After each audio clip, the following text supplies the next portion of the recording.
if you have insulin resistance and you've been told that you have PCOS, but you don't have any cysts in your ovaries, this is a video for you, and I'm going to explain what's going on. Okay, so first of all, PCOS is a group of conditions. Basically, it is a metabolic and a reproductive disorder. So at the core of PCOS is insulin resistance.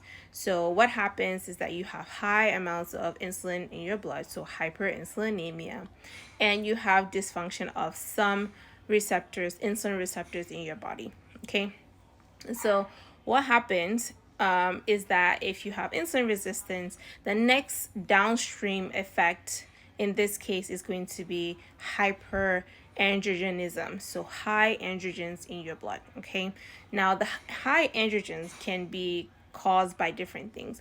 You can have high androgens in your ovaries, and so if that happens, then usually what that means is that there is insulin resistance, or there is a dysfunction in one of the receptors in your brain, so luteinizing hormone, that then causes your ovaries to overproduce androgens. And so that's usually where cystic ovaries come from. But if the receptor was not dysfunctional, then what you're dealing with is that you have high insulin that has caused the enzyme aromatase to stop the conversion of testosterone to estrogen, basically, like keep it simple. And so that is happening in the periphery, it's happening outside of your ovaries.